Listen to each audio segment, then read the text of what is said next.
What's up, AfterBuzzers? We're here talking Ballers, Season 4, Episode 2. Tonight, we're talking Chuck and Ricky. Is Ricky getting back in his good graces? We're talking Jada and Spencer. What's going on with that situation? And we're talking Parker and this Coca-Cola sponsorship. Things are going to get interesting. Come on back. Let's go. You're tuned in to AfterBuzz TV, the ESPN of TV talk.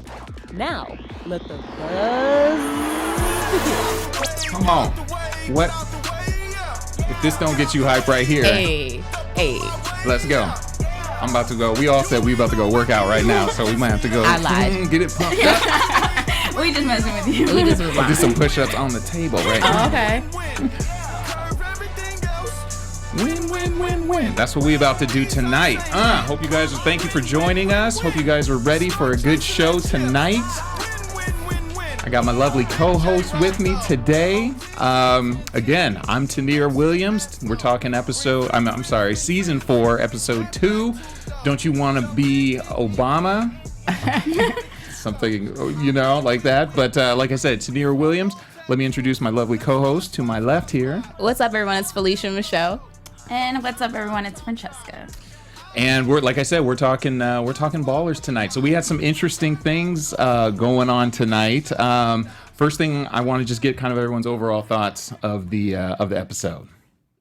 I love this episode, but I'm like a huge fan of The Rock and John David Washington and everybody on the show. But I really love this episode. My favorite portion of it is definitely Parker. I love when shows tie into like real life issues that are going on. That's probably this episode was dope and did it in a perfect way too. Yeah, I love the episodes. I love Baller in general just because even though it's like 35 minutes, you feel like you get a whole story instead of like being like, wait, just 5 more minutes. And they touch all really good topics in 30 minutes. No, they for sure. They went in tonight. And like you said, you kind of have to have the kind of social conscious part of it. And I love it too because, I mean, that's part of the sports world. Like this is a part that that we don't see, the general public, I'm specifically referring to like the Coca-Cola Parker situation, kind of all that behind the scenes being, a person of color, maybe how things go down. And, it's on the one hand you have, well, we're going to get into it. Okay. I want to save it. Sorry. I was all excited. I'm like last. you. Yeah, I'm getting all into it. So, but first let's start off with first topic of the night, Chuck and Ricky. With that situation, I mean, we know kind of the history that they've had in the past, and now Rick's trying to get back in, do some things, but I love the writing on the show. Be like, hey, let's make some drama go on. Right. So kind of, Felicia, what are your thoughts about this situation? It was it was childish. Like, it was like, I felt like, the relationship is not, there's an innocence about their relationship that I really like their family. And so even though they're upset at each other, they're disappointed in, what Ricky did last season, but there's still like I want to be a part of this, but I'm too prideful to like be the person to say that you're good for me and that I'm good for you. Like it's just so much pride there, but it's a lot of love. It's funny, especially him going and buying the watch. Oh. And like you're trying to win him back, and then especially with Chuck, like I'm taking my Poppy seed bagels and your cream cheese. He's like, get that your was cream cheese our too. cream cheese. It's like they want to make it work, but they're just stubborn. It is, and like you said, you're dealing with some male egos, right? Sports figure, professional athletes. So like you said, nobody wants to give ground, but like you said, there's still the family aspect to it. So I'm shocked that Chuck is so forgiving still. Like that he would even want to do that because Ricky really screwed him over. And it seems like as we watch the show, I've been like a day one fan, anything with The Rock, I'm there. And they've gone through so much together. And like, your reputation is everything in the sports world. Right. Because we've seen like how Spencer couldn't get on for a long time just because reputation alone. And it's like, you kind of messing up my reputation, man. I'm putting myself out there for you. And now to be associated back with you. And Ricky's kind of like a black cloud that no one wants to walk under because he has just too much going on in his situation. And it's interesting that you bring that up because I feel that there's the personal side and then there's the business side. Right. And even in the meeting room, like 2 or 3 of the guys, everybody's like, yeah, that'd be a great get. And if he didn't at least go and reach out and do it, it's like, dude, what are you doing? Like you're messing with the team. You're messing with the business because of some little beef you guys had, back in the day or, like whatever happened. So I'm sure he has to kind of walk that line of, maybe I don't want to do this, but I just got in this job. I don't want to mess up, I'm wondering if he brought the cookies back. What do you guys think? Yeah, going with the, like you said, with the way he snatched up his bagels, and he's like, I was like, oh man, the people in their feelings right now. Yeah. So. Well, when I saw that, I was like, that's like I came to bring you a peace offering and now I'm taking it back. I don't know. It was funny. It's really cute. I do want to see like Ricky get back out there, but it's just crazy the level of pride he has. Like he just didn't want to do a simple workout. All he wanted to do was work out. He didn't say like try out with a bunch of guys. He was like, oh, I just need to see you work out. That's all. Right. You haven't played this sport in forever, but Ricky and his ego can never seem to part ways. Right.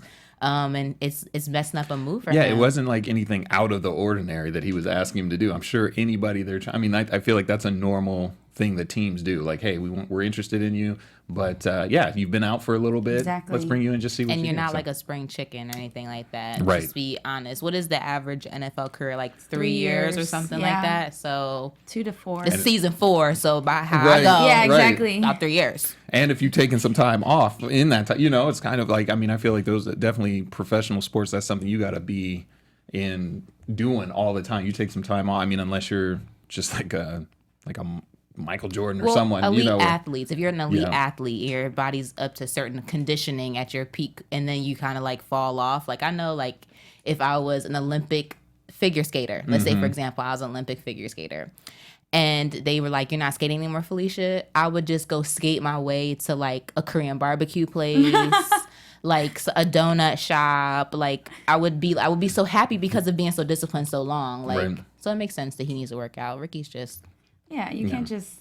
And there's also a difference. diva. There's also a difference between, I feel like, just working out and being in good shape, and then in whatever sport you're in, like they always say like being in football shape or basketball. Like football, you're getting hit. You can be working out, you can do push-ups and stuff, but until someone hits you with those, it's like your body's got to get used to that and get back into that. So Anyway, Ricky and them being childish. Ricky and Chuck being childish. What I was actually surprised was that Chuck came to the house, because I know Ricky's still trying to keep it undercover with Amber that he's looking at going back into the league. So I was surprised because Amber's mom was there, and it was he just showed up. Like you said, I got nervous. I was like, is Amber gonna pop out somewhere? The timing of that could have been Really because, like you bad. said, what if she had walked in the kitchen like, "What you guys talking about?" Oh. He's trying to talk about what? I thought you said you And were Chuck's going? so honest, he would just be like, Right. say it. Chuck's like just Not even think about it. Just say it. Well, AfterBuzzers, we love that you guys tune in and watch the show, and we have just a quick favor that we'd like to ask of you. Yes, for sure. Hey, what's up, AfterBuzzers? See, our network here, we produce after shows for nearly all of your favorite TV shows. From drama, reality TV, sci-fi, and more, there's no network that works harder for television fans. But we do need your help. So what we're asking is if you will please subscribe to one or more or all of our YouTube channels. By subscribing to our channel, what you do is YouTube will suggest content that's tailor-made for you, and it'll also help AfterBuzz to grow. And if you're worried about those little stupid notifications, don't be, because they're optional. So hit the subscribe button now. Not later, not tomorrow, but right now for this channel. And be sure to check out all of the other channels on AfterBuzz's YouTube as well. Please let us know you did in the comment section. Sorry, I'm trying to read. Please let us know that you did in the comment section. We'll be sure to shout you out on air. For now, we do thank you for being the best fans and for helping us to continue to be the ESPN of TV talk. Boom. Well done. Yes. Subscribe. Well, let's get into the second topic of the day. Jada and Spencer. Jada's obviously, her son is like one of the top quarterbacks or, high school players in the nation. He is a player. He's a one in a generation. Once in a generation. Once in a generation. So that means, you're top of the food chain type thing. Jada, or I'm sorry, Spencer goes out to talk to her. You almost said Will and Jada. I know. I saw it. And so Spencer goes out to talk to her about her son, but it looked like in that meeting that maybe there's be a little more, some sparks possibly flying. What you guys think? Alexa, play Silk, a meeting in my bedroom. We saw Joe when they were talking, when he was answering the call in the car. He's over there making the little like. She's beautiful. She's young, and that's totally Spencer's thing. And then she had the comment about the clothes when he was like, he said the quote, you know, the clothes make the man. She said, I'm looking at it. yeah. Right? I was like, ooh, that right there was, you know. Dude got the phone like, ciao. Right. When you get nervous and just say what. When you didn't think the conversation was going in that direction. I don't think he expected it to happen like that. I think he just has a genuine interest in young, like that. Oh, that sounded weird. Right. He has a genuine interest in helping young athletes Yes. To get to where they need to be. We saw it before. I think it was it season 3 with the country bowl who was running Yes. on the beach, popping beers. Yes. So he just has like an interest in helping people, and he sees his kid is super talented, and he also knows how the industry that he's in has screwed people over, himself included in that. So I think he really does take his job to heart. He just knows that he can't talk to him. But, you know, Spencer just does what Spencer wants to do. He's kind of like an off-brand, like Robin Hood, because he's still rich. Like, he doesn't take from the rich. Like, he's good, and his actions are good, and he's generous. But it's like, bro, no. Like, Right. you're still doing wrong, even if it's for the betterment of other people. Like, you're still violating things. But I Yeah. think he'll end up, you know. It's tough. Well, like you said, I think especially with his background, having played, which is, I always love it that a lot of his background is like what The Rock did. And like, I know he went to the University of Miami, played football there, you know, so even speaking from like maybe personal experiences, you know, maybe that's why he connects with this character, because he's really looking like, hey man, I've been there, like, you know. And I think that really would give him credibility with someone like Jada, you know, being like, hey, I've been there, I know exactly what your son's about to come up against, or, you know, especially dealing with these schools that can be, you know, shady and stuff like that, even though he can't directly talk to him, but he can definitely give her some guidance. I know where he's trying to guide Let me link you up. I'm just saying, that's what it is. No, well, another thing that I liked and I loved about the writing of this particular storyline is that this is not the stereotypical like low income family black athlete. Like, she's very she's smart, she's super intelligent, she's a public defender. She looks like she has some sense, so she's just not out here looking crazy. Like, she's trying to make power moves for her son, and it's supposed to just like that same stereotype over and over again. So, you know what's also interesting that I found about her is that she was actually very a lot of times I feel like when I've seen those type of characters, it's kind of like, hey, this is my son, we're gonna go do this and this. Right. Here she's actually like, I need help, like help me, guide me through this. Because of Jason. Yeah. So she feels like she can trust Jason, so that means that she can trust Spencer. I just don't think that either of them knew that the other one was fine.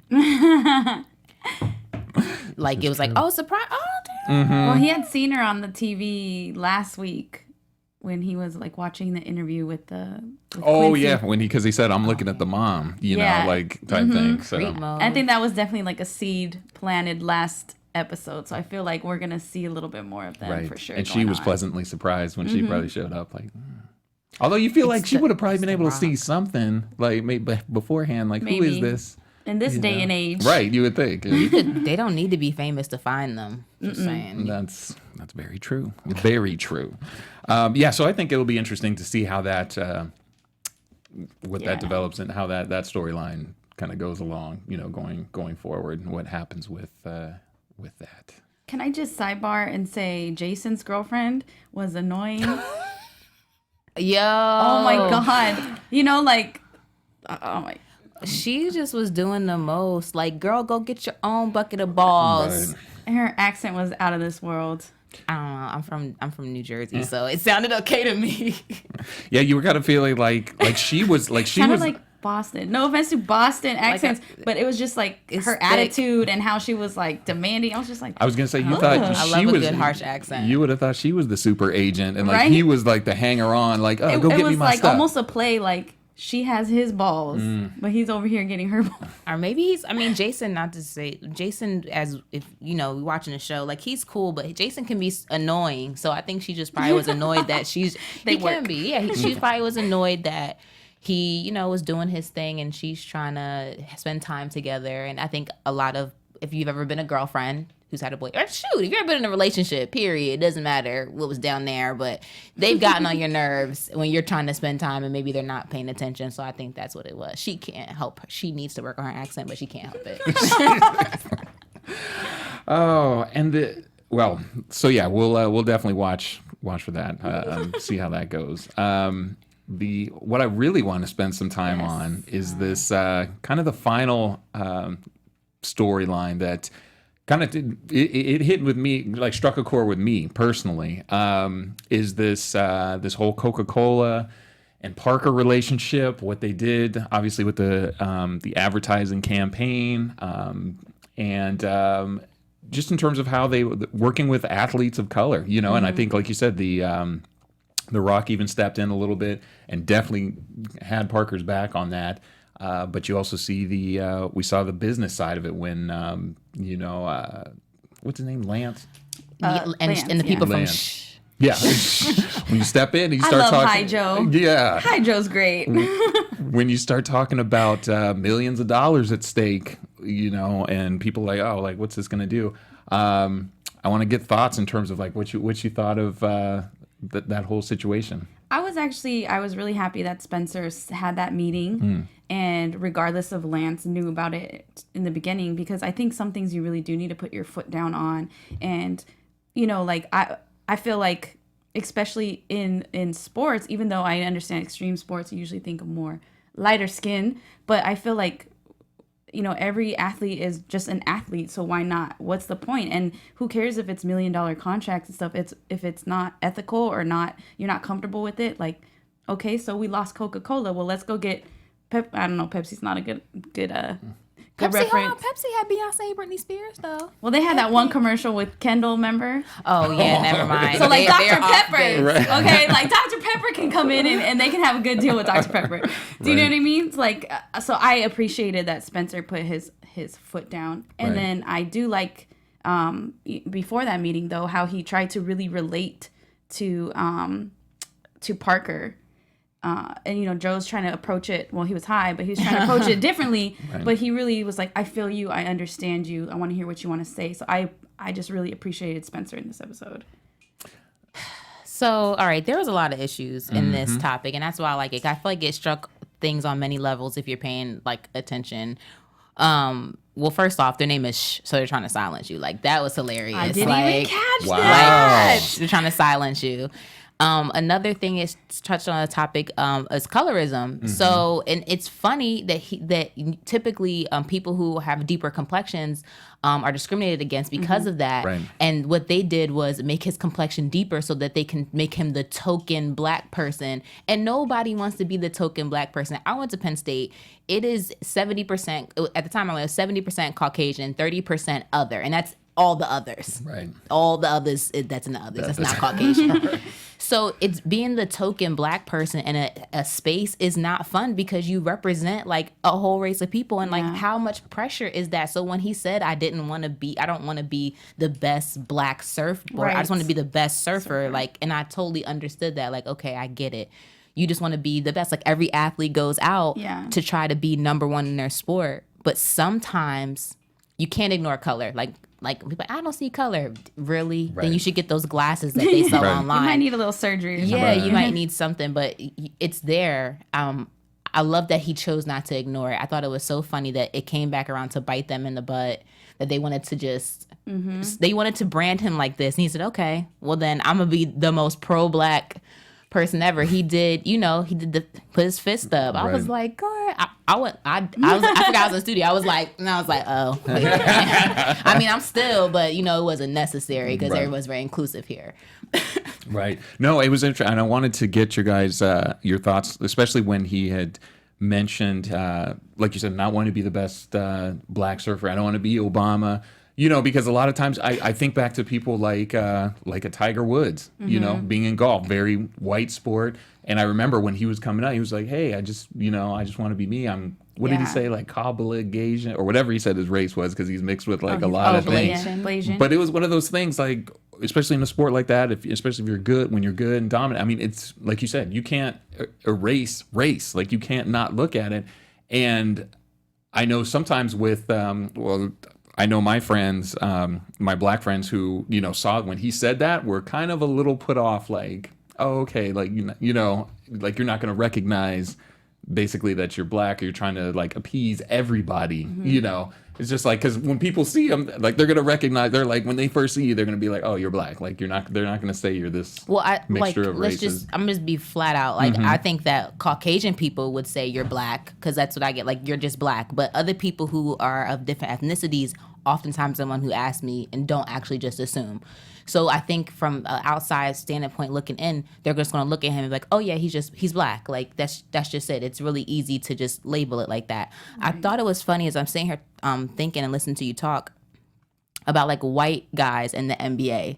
Like, who's the first white dude in the NBA? Like, do we know who he is? Like, do we know who, like, the number one white scorer is? Like, no, because those are not parameters that people who are not of color have to live by. And I got his point, and it made me think, like, damn, maybe I should stop being like, oh, I love her because she's the first black woman. Like, I love Oprah because she's the first black woman, or the first first African American and first woman to be in the Billionaires Club. Like, no, I just should love her because she's just Oprah. She's a motivational speaker. She helps people, such and so on and so forth. But you need those images too. So it's a kind of, what is that? It's like a tug. Yes. You need that balance, because I think it is important, like, to say that, say for Oprah, she is the first black person, because that gives other people, like, okay, I can do that. Like, with Crazy Rich Asians that's out right now. Oh, yeah. The main actress was giving an interview, and she started crying. She's just like, I want girls to be like, oh, I'm Asian too. I could do this. You know what I mean? So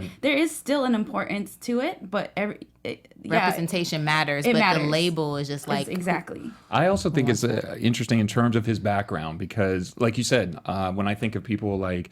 like Venus and Serena in tennis, grew up in Compton, kind of came up, grew up in like a black community. He's like, I grew up in Laguna, so maybe people he grew up around, maybe it's not as big a thing to him. Right. And like you said, it's just kind of, with maybe the surfer community, and everybody's all kind of inclusive, and so maybe he doesn't have that. Or at least at that point he didn't, and then he came out, at the end, or with the whole black fist and everything. Because even some of the people in the crowd at the thing, there were like some real looking black dudes like in there, and they like had their fists up. I was like, oh, okay, first of all, we out at the beach like that at a surfing competition. That's when things have changed. Hello, girls in bikinis. All guys would be out at the beach. There you go. So it was that, and like you said, you saw Coca-Cola's reps. I'm sorry, the reps. Their reactions, how they were kind of like, this dude, obviously Lance was, peeved, because they know that's probably a very, in corporate America, you don't want to be probably taking too much of a stance, like, or have your representatives, that you're sponsoring be too far, radical or things like that, kind of like a, he was almost like a Colin Kaepernick type stuff. That's exactly who I was thinking about. Taking the stand with the fist and all that kind of stuff. So, I know The Rock was probably like, hey, he's sticking up for, or, he's, kind of just saying like who he is. I loved his, like, I told you so at the end, because it could have been so simple. Like, it could have really just been so simple. Like, you could have just listened to what he was saying about his own image. But now, since that's now that's how you want to play it. Now this is how I'm going to play it on my end. So you want me to be the best black surfer? Then, okay, that's what I'm going to do. Yeah. And it's like, did it like give a background to what his parents' ethnicities are? He looks biracial. They didn't. I think it might be the... I mean, I know his hair's probably not naturally blonde, but... They didn't say in the show though, or reference it, but he did kind of, Would it just be assumed that he's like mixed, but he's black? I thought he was. I mean, just I don't know. Just from looking at him, I thought he was kind of brown people. All brown people come in a bunch of different shades and such. Anyway, you really never. No, because my brother, I have two black parents, but for instance, my brother is very much more fair skinned than I am. But people. Melanin is tricky, guys. Yeah. Tricky. So yeah, that's I feel like that's going to be a big issue going forward, because another thing that I noticed is in terms of, especially when Lance brought out Spencer and Joe out of that meeting, And, he's like, hey, I'm the brains and the charisma. He looked at The Rock like, you're the head and the torso. And he's like, you just, to Joe, just kind of like, you're kind of. Poor Joe. Yeah, he's just always. But Joe was out of it at that point. He didn't care. I feel like it's going to be this continuing power struggle. Yes. Because like you said, they had the meeting and he didn't even. Oh, you know prediction? Is that where I'm heading to? Probably. I think you're headed to prediction land. Then let's slide right into that. Hey, we're gonna get to our predictions going forward for some ballers. Where's the music, man? He was probably like, "Dang, we didn't even know we going." He just transitioned right into that bug. Well, like because that. I really want to talk about it too, but then you didn't, so I was like, "Please give me predictions now." Sorry. Hey, we gonna get into predictions. Oh, there we go. And now, your AfterBuzz TV Predictions, people. Every time I hear the prediction music, I think of Halloween. Right? No, it is a little creepy. So yeah, I think that going like you said, going forward, there's going to be I feel like there's this continuing power struggle within that the company, because he Lance is, even though he's The Rock and them have come in and bought the company, I feel like he still doesn't want to kind of relinquish that control. So I think he was a bit peeved when he was kind of like, hey, I didn't know we had a meeting. Mm-hmm. All you had to do was knock on my little chamber, let me know. And so even though The Rock is trying to go about and get things done, he's still kind of living his, hey, this is how we do things. So that's going to be a struggle, or, a continuing struggle, I feel. And I know you guys were talking about that on last episode. Mm-hmm. You and Ivana were talking about like his character, how much is he going to hold on to it? Like that culture that they have in that office is really based on how he's made it. And he's a maniac. He's insane. like you guys were saying, he got in the conference room last episode, was like, get the fuck out. You know what I mean? And, and like, you made a point while we were watching this episode to show the girl from that she thought it was funny when he was talking to them like that. And it's like, ew, I don't know. I couldn't work with someone like that. And I just honestly, no offense to Russell Brand, he plays that character all the time. Like those crazy characters, he's so typecasted. Right. And get into the Greek like that. Yeah. Yes. Oh my God, I don't like him. I can't. Can you imagine him sobbing on camera or something? Like, can you imagine him playing anything else? I can't. No, I can't. I mean, he fits that, but he plays that character so well. And he doesn't mind getting any of those SAG checks that come in the mail, so he's probably just fine. What character do you want me to play? Oh, I'm him again? Okay. His lines? Okay, here we go. Yeah. So, just seeing his characters outside of this, just knowing that, you're right. I feel like it's going to be a continual struggle with them. And we're just going to need Joe just to be in the middle, high all the time. Just add that comic relief, make it a little bit less tense. I think I loved your point when you were talking about, you related what's going on with Parker to what's going on with Colin Kaepernick. Mm-hmm. And I thought wow, we might be discovering we might get to see someone discovering what them being black means to them as far as being in the public eye. So I think that's a really interesting thing that you said, and a development that will happen. Also, I believe that there might be some backlash. There's going to be some backlash for that. Spencer's definitely going to be blamed for that because he's the one that spoke up. And Coca-Cola, they're going to try to pull. I think they're going to try to pull away. I think Parker's going to get... Everybody want to be black till it's time to be black, okay? I said it. Until there's some negative consequences that come with the, speaking out against things that people would rather you not, So I think that's definitely happened. Maybe they strategically mirrored that. Someone at the height of their career, someone who's in physical shape, someone who's doing very well, making such a public stance, and then, there it goes. Well, like you said, especially when you're dealing with millions of dollars, these corporate sponsorship, it's no joke. And even Russell Brand, he said it. He was like, hey, this was put into place, what did he say? It was like $3 million. He's like, two of which we get. You start cutting off that kind of money, I'm thinking of it from his perspective. Yes. I'm not thinking about from because Parker's probably like, I could care less, or maybe I can go somewhere. I don't care. Certified. Yeah. Cowabunga. But it's interesting, like you said, that I like kind of what they did with, or are doing with, his character, and it's going to be interesting to see. What if that corporate sponsorship is something that they'll need, down the road, maybe, I don't know, they get in financial trouble, or it's like maybe other sponsors start pulling out, like, hey, we don't want to. Speaking of people who are going to need and be in need, I see Ricky swallowing his pride Oh, and going back to Chuck and maybe with some bagels in tow. Because Ricky is one for he could take a good joke. He can make a joke or a statement. I do think Amber's gonna find out and go create ballistic. She really scares me. If that I would. She's just scary. She's scary as hell.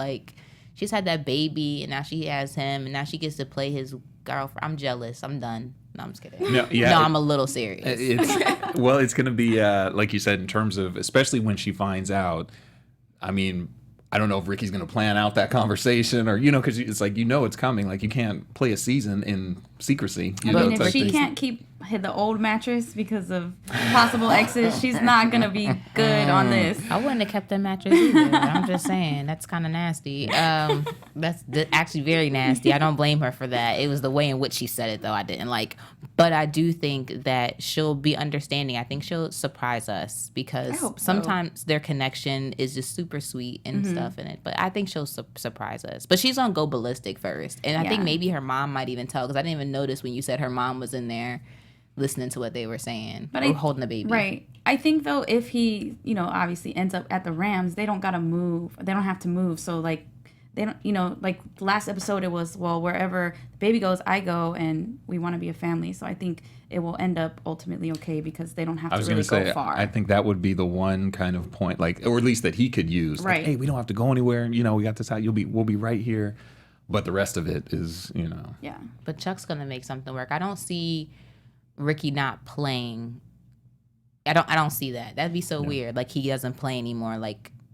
What would he do? Because he's now almost at a place where he's like, I want to play. Now it's going to be interesting because I'm assuming he's going to go try out, probably make it on the team. But with again dealing with the professional athlete ego, what's his role going to be is he going to speak? Maybe he might think hey, I'm gonna come in, I'm gonna be doing stuff, and they might be like, hey, we only need you for 2 plays a game, right, and then it's what?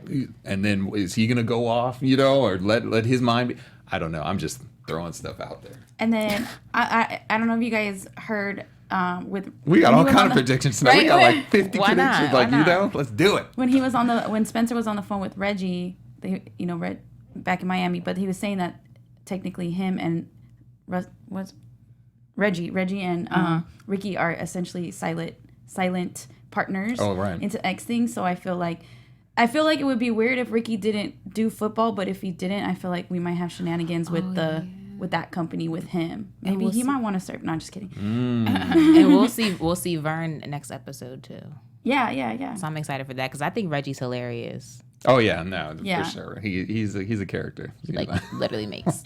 which always just brings it back to me when I see these characters, and it was interesting. I was telling Ivana last week that I was listening to, I think it was ESPN or something, and they were talking about, this was before the season had even started, and it was some football player, talking about it, and he was saying, a lot of the stories and these storylines, come from real things that have happened. And he was sometimes some of the players have been I can't even be on this episode because that hits too close to home.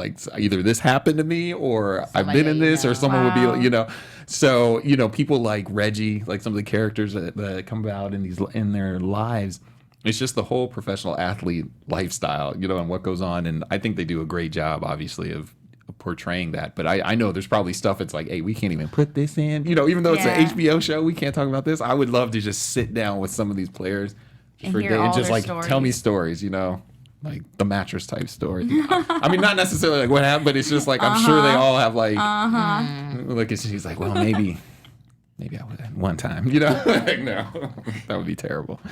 Well, I mean, for fan, do we have some fans of the day? Fan shout outs? Bryce. Yeah, thank you. Rewind that back. Bryce Blackwell, he said this is a very good episode of Ballers, which I definitely agree is probably I always say episode's my favorite episode of the season. Every show I say this. Somebody just get used to it. Just every episode. I'm just gonna put myself in a loop saying that. I don't know. I just love the shows that we do here. So very good. Well, you said it was Bryce. Bryce. Thanks for tuning in and dropping comments and watching on the live stream. Anything else before we close it out for you guys? All hearts and minds are clear. All right. Dropping knowledge. All right. Well, you know what? That's I think that's gonna do it for us here. So again, we appreciate you guys. We hear the. What's your name and where can they find you? Oh, I'm Tanir Williams. You can find me on Twitter and Instagram at TanirW. I am Felicia Michelle. Thanks so much for watching. You can find me on Instagram at It's Felicia Michelle. And tomorrow I'll be Real Housewives of Potomac on the drama channel at 7:00. And I'm Francesca, and you can find me on Twitter and Instagram at XOXOCESCA. Boom. All right, then. All right. Thank you guys. So thanks again, and we'll see you guys again next week. See ya. Bye.